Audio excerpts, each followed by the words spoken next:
I wanted to get started with some storylines heading into this coming season. I have 5 storylines, in no particular order, but 5 storylines that I'm looking forward to the most.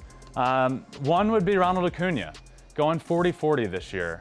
40 home runs, 40 stolen bases. That hasn't been done since 2006. Alfonso Soriano did it in 2006, and it's only been done 4 times in the history of the game. So I'm very excited. He has talked about it in the past that he wants this. I really think there's a chance this year that he could be the 5th player ever to do it. Next would be the New York Mets. The Mets have done it in the past. They've gone for it. I really think they did it differently this year. Steve Cohen came in as the owner, and he's made it very clear to the fans and to the players that he wants to win. He brought in Francisco Lindor. He brought in Trevor May in the bullpen. He brought in James McCann to catch. He brought in Carlos Carrasco, part of the trade with Lindor. This team's going for it, but it really feels different to me. It feels different than it has in the past, and I'm really excited to see if this team is the team that can get over that hump that the Mets have sort of faced in the past. And next is Shohei Ohtani.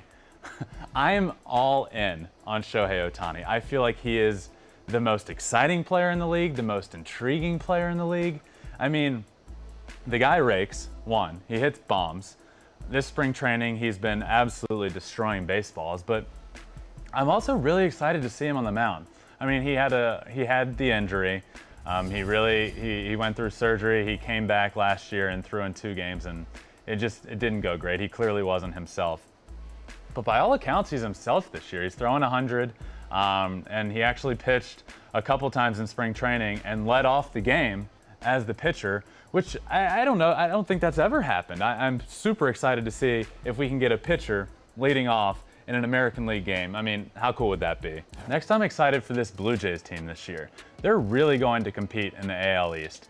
They added George Springer in the outfield, who was the best free agent to add in the outfield. They added Marcus Semien, who I think is the most underrated pickup of the offseason of anybody. It's really not talked about, but in 2019, Marcus Semien finished 3rd in the MVP voting. He's still really, really good and a great addition for this team. But let's not forget who this team is built around. It's this young core. It's Vlad Guerrero Jr., it's Kevin Biggio, it's Bo Bichette. That is the core of this team, those young guys. And I think this is the year they finally said, we're going for it, and they've added these veterans to bring around them. And I'm really excited to watch that team. And next is the battle in the NL West. The Dodgers, the Padres. The Dodgers have been dominating this division for years now. And don't get me wrong, they're still going to dominate. They're very, very good. But the Padres are now in this division. The Padres might be the second best team in the league, and they're both in the NL West, and I am super excited for that battle and to watch those guys duke it out for a bunch of games this year. And another thing I'm looking forward to is watching the Rays this year.